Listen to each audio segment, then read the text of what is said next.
The galaxy's most powerful fleet tore through the star-seeking war. Earth didn't move. Earth didn't speak. That terrified them more than any weapon ever could. The Galactic Concord had fought thousands of worlds. Some pleaded. Others resisted. All fell, but Earth's worth was different. It wasn't the size of the planet. It wasn't the level of development classified as Tier 0 by Concord intelligence. It was the silence. The kind of silence predators use when they've stopped running. Admiral Corathal stood at the helm of the flagship Vengeance of Ruin, staring at the swirling blue orb on the main screen. Earth hovered below, like prey to dumb or too arrogant to flee. Why haven't they responded? He growled. No answer. No defense grids. No shield spikes. Not even a diplomatic transmission. Earth was online. Their satellites were still transmitting passive signals, weather data, civilian chatter, but their military frequencies. Dead. The silence gnawed at him, behind his vessel. Over 3,000 warships coasted through the solar system like an iron-tied dreadnoughts. Skirmishers, the Concord had mobilized the largest peace enforcement fleet in recorded history. Not because Earth was strong, but because Earth was unknown. The humans had been quiet for nearly 200 years. After their one and only diplomatic mission ended in violence on a Concord world, they withdrew completely. No ambassadors, no colonization, no trade. They had vanished into their solar system and never emerged again. Corathal reviewed the fleet's positioning. Scout destroyers around Neptune, shield weavers near Mars, siege batteries preparing to enter low orbit. All perfectly aligned. Still, that silence. His second-in-command, a cybernetic tactician from the Ulaxi species, broke the tension. We should have received at least a protest transmission by now. Every other species tried to reason. Or plead. Corathal grunted. Humans think differently. Maybe they're too primitive to understand what's happening. On the screen, Earth rotated gently. Still no sign of response. No powering of weapons. No panic from the population centers. Just peace. Too much peace. A long-range scan from Neptune's orbit suddenly blinked off. Then another, and another. Commander. Corathal's voice sharpened. The tactician's artificial eye clicked as data poured in. Scout Wings Bravo through 15 just went dark near Jupiter. No transmissions, no debris fields. They're just gone, without a single warning flare. Anomaly in Sector 9A, detected. Investigating, then came the sound everyone feared more than an alarm. Silence. One by one. Long-range destroyers on the solar system's outer rim stopped transmitting. Deploy backup units. Corathal ordered. Already done. Confirming launch now. A deep hum surged through the hull of the ship. The Vengeance of Ruin trembled. A massive gravitational pulse echoed through the fleet origin. Saturn. Every screen flickered. Engine readings spiked. Gravitic sensors distorted into static. Corathal S for hearts thundered. They're firing on us. He shouted. No sir, the tactician whispered. Nothing's been fired.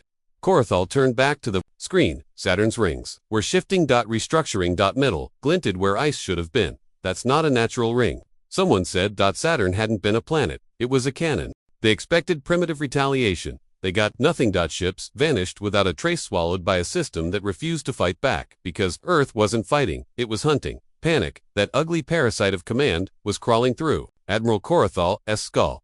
Fleet command was fracturing. 5 recon squadrons, no debris, no distress signals, no energy discharges, just silence. Now, a 6th wing station in orbit around Jupiter had blinked off the grid. This time, something returned. A single scout corvette, designation, Rivari's Echo, drifted back toward the fleet, engines inactive, hull intact. But internal readings, dead. Corathal stared at the data. Life signs, negative, his comms officer replied, but life support still running. Hull integrity, 98%. No signs of external impact or weapon scoring. The admiral narrowed his eyes.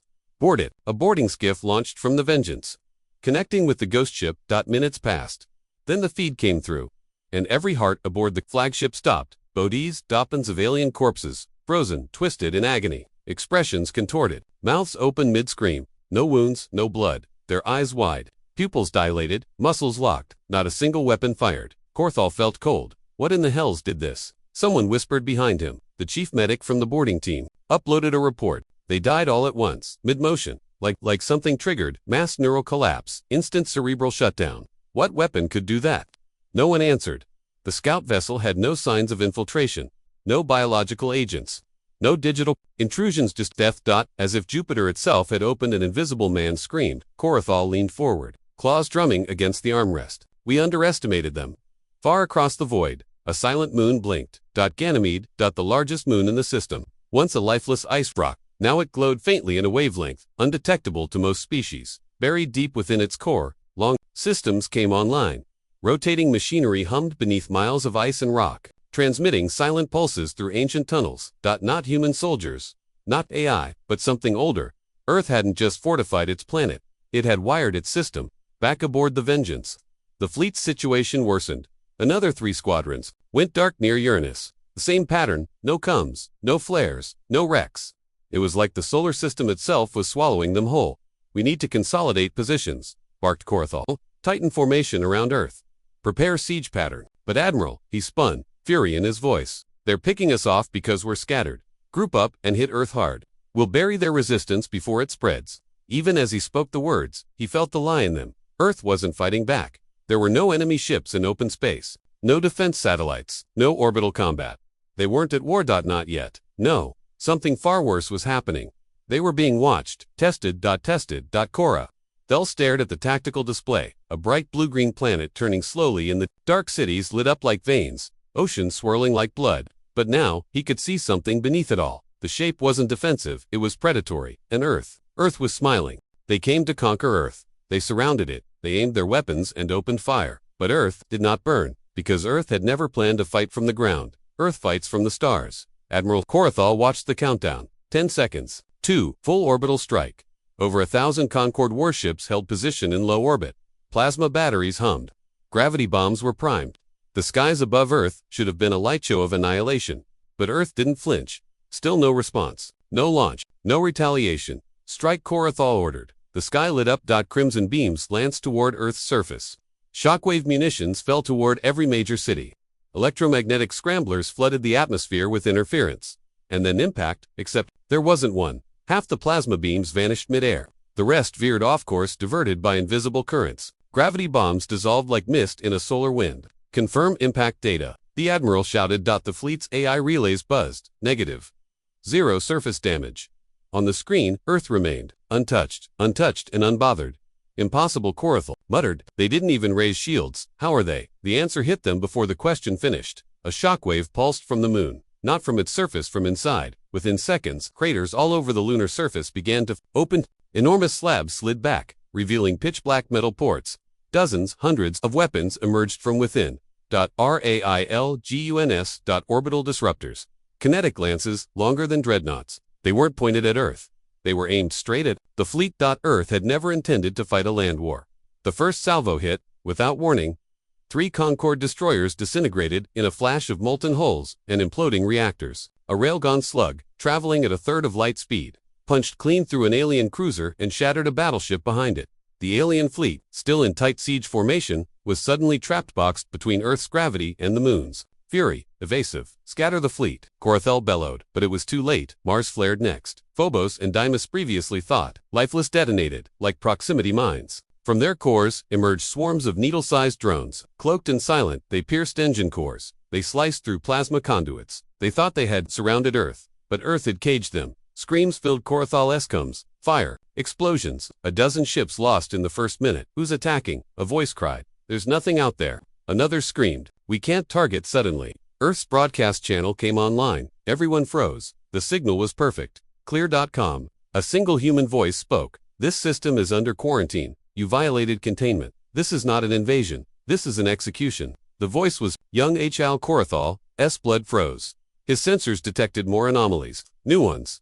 Saturn's rings were shifting again, but they weren't made of ice and rock anymore. They were metallic, and they were aligning. He realized then, this wasn't Earth's first war. It wasn't even their first extermination. Earth hadn't just defended itself. It had rehearsed this war for generations. They fled. Not because Earth had won, but because Earth had only begun. The further they ran, the more they realized every moon, every orbit, every rock in this system was waiting for them. Admiral Korathal's command fleet was in ruins. A third of his warships had been obliterated by lunar railguns. The siege had failed. Earth's cities remained untouched. Its skies belonged to it and it alone. They had to retreat. The order was given. Fall back to the outer system. Regroup, reposition. Survive. 1,000 ships turned their engines away from Earth. They never made it to safety, because Earth was never the battlefield. The solar system was.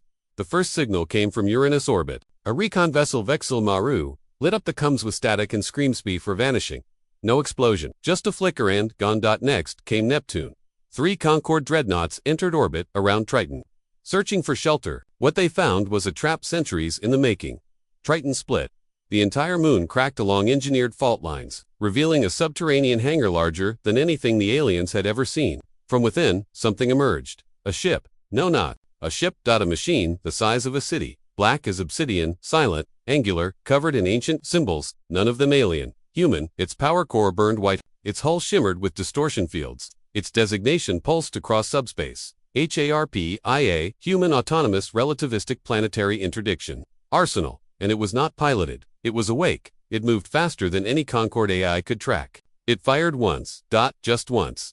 A spear of antimatter plasma crossed 400,000 kilometers in under a second and sliced through 3 battleships, igniting their cores mid-escape. Korthal watched the footage. I thought they were primitives, he whispered. His command deck had gone dead silent. A strategist murmured, that ship, it's older than our entire fleet. How's that possible? Someone else said, humans only reached orbit 500 years ago. Unless the strategist's voice trailed off.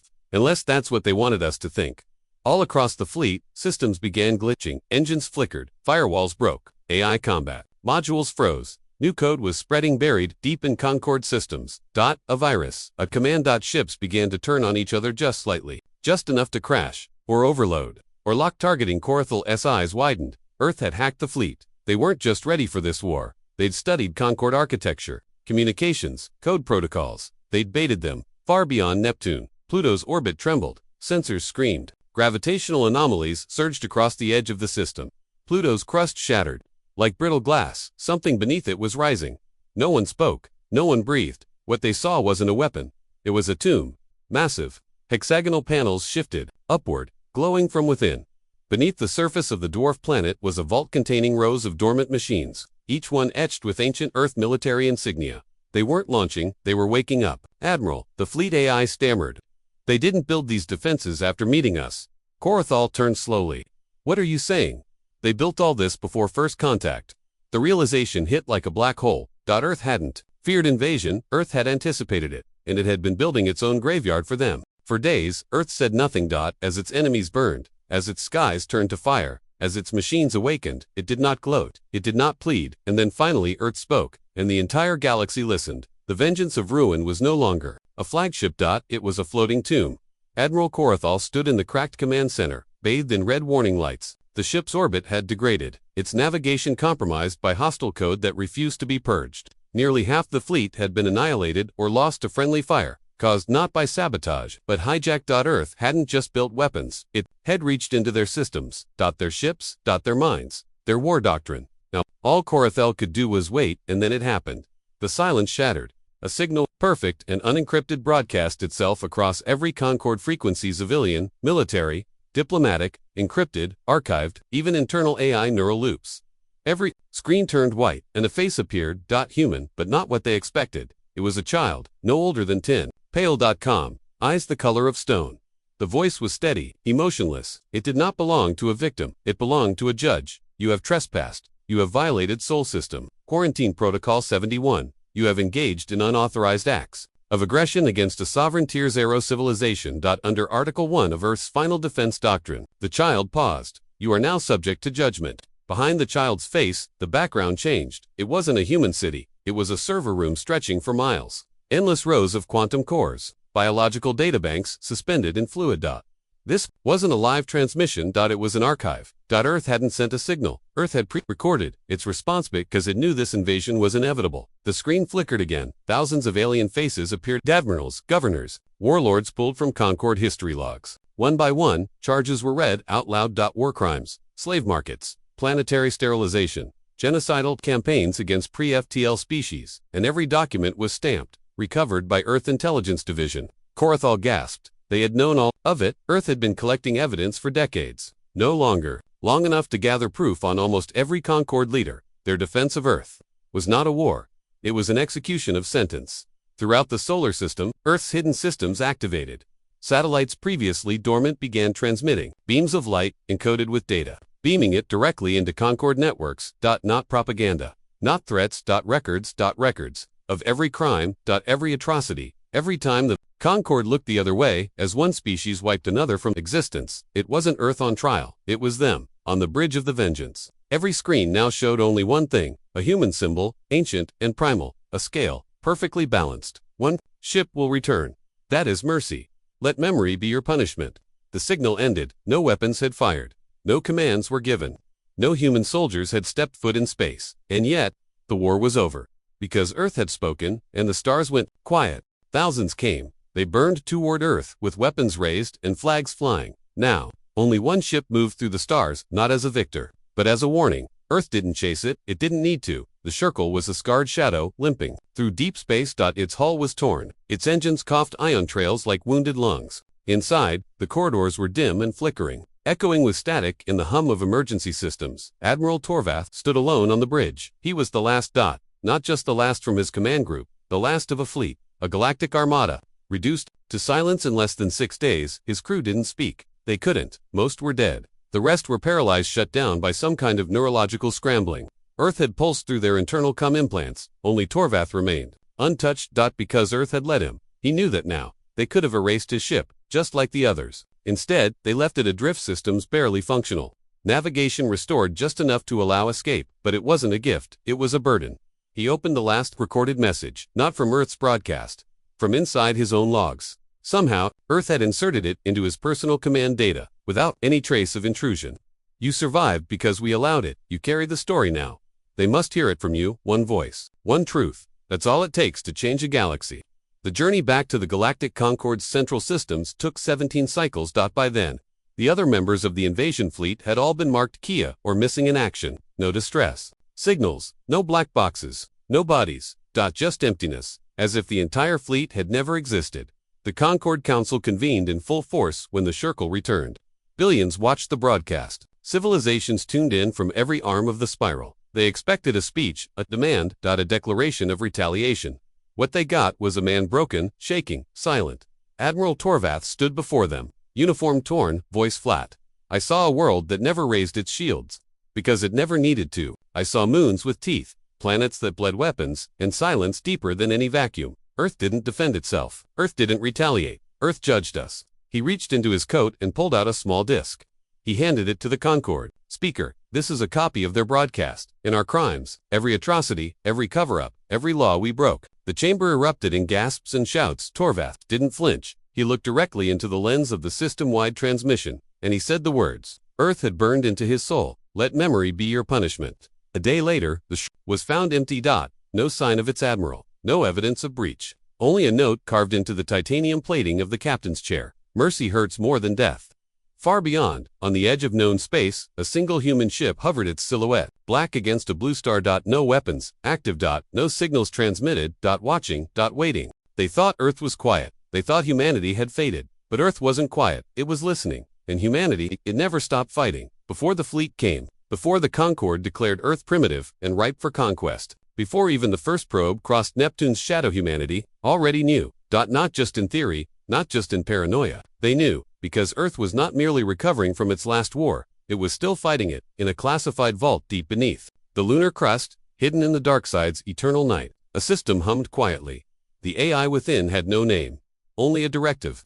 Preserve the future by preparing for the worst of the past. The records it kept were centuries-old clipped news, satellite feeds, captured transmissions from alien scouts, even ancient UFO conspiracies once thought laughable. The AI had compiled them all, analyzed them, cross-referenced them. It had predicted the invasion, and had acted. All across the solar system. The signs had been there, but no one in the galaxy recognized them. The asteroid mining rigs near Ceres weren't harvesting minerals. They were shaping mass drivers into the belt's core. Mars, abandoned terraforming engines, converted into fusion spike launchers, planetary-scale cannons, hidden under sand and silence. Jupiter's magnetic storms. Not natural, enhanced and regulated to interfere with alien sensors. Earth wasn't a planet, it was a nest of sleeping weapons, woven across worlds, moons, and orbiting debris, and it had been waiting for the day someone would test them. But the final piece, the one that changed everything, wasn't a weapon, it was a story.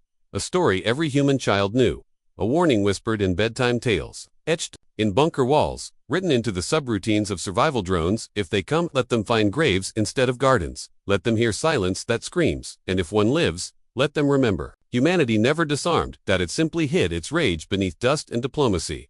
When the fleet arrived, the trap didn't spring all at once. That would have been obvious. No Earth let them feel victory, let them land. Let them broadcast their conquest to the galaxy. Then the moons moved, then the oceans boiled, then cities disappeared, but not from destruction. They sank, disassembled, turned into weapons mid-assault, nanite swarms that could strip starships like locusts.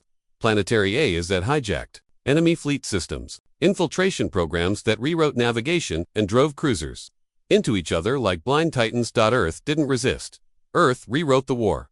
And the scariest part, they never showed themselves, not once. No human soldier, no general, no politician, only silence and a whisper, encoded in the destruction. This is not the first time, and it will not be the last. Back in the Concord Council, panic rippled. Scouts vanished before reaching Earth. Diplomatic envoys were intercepted, then returned in perfect health. Memories wiped, with only one phrase etched into their ship's console. Not yet. The lone, surviving admiral's warning wasn't enough, because some still believed Earth could be controlled. They just needed a better strategy, a smarter weapon, a darker leader. But Earth had one more secret, and it would reveal it in Part 8. The galaxy wanted a reaction. Earth gave them a memory, not a warning. A reminder, because this wasn't Earth's first war, it was the galaxy's, and they'd just remembered why they forgot. The sole surviving Concord warship drifted through deep space, its hull scorched, its crew unresponsive, its computers wiped clean. All that remained was a black cube pulsing in the command bay. It was cold, silent, and very human. The AI aboard Concord Command's Central War Council approached it with reverence and fear. Playback last transmission. The Admiral ordered. The cube clicked once. Then Earth spoke, not in anger, not in desperation, but with precision, with ancient clarity, with the terrifying calm of a species that has nothing left to prove. You thought we were extinct. You were wrong. You thought we were isolated. You were mistaken. You thought this was your first invasion. It was not. Visuals bloomed from the cube, not of the fleet, not of the war, but of a map, an ancient one. Dozens of red crosses marked entire systems burned, blackened, lost to history. Then, Earth's voice continued. You forgot what happened before the silence. Protocol. You erased the wars that forged your council, but we didn't. The visuals shifted. Ancient battles. Cracked worlds. Alien fleets burning in atmosphere. Monuments made of enemy ships, orbiting stars like trophies. Then, the final image, Earth, glowing, silent, surrounded by rings of debris and weapons, but untouched. The voice deepened. We chose peace. You chose conquest. Now we choose silence again. Across the council's homeworlds, panic spread like fire. Communications blacked out, system by system. Navigation networks failed. Gravity wells appeared in empty space, clearly artificial. Their own war fleets stopped responding, and above their skies appeared mirrors. Not ships. Satellites. Each one reflecting their own image back at them. A single message burned across them in every language. We see you. We are not coming. You already came. You will not come again. Earth didn't retaliate with ships. It retaliated with understanding. They had mapped the psychology of galactic war. They knew exactly how long the Concord would debate, divide, panic, and collapse under fear of Earth's non-response, because nothing scares tyrants more than an enemy that refuses to play their game. And so, Earth vanished again. No trace of human fleets, no more transmissions, only a message embedded in every interstellar relay. We will not conquer, we will not submit, we will only remember. And in your memory, we live. Years passed, then decades. And in the galactic void where Earth once lay, trade routes curved away.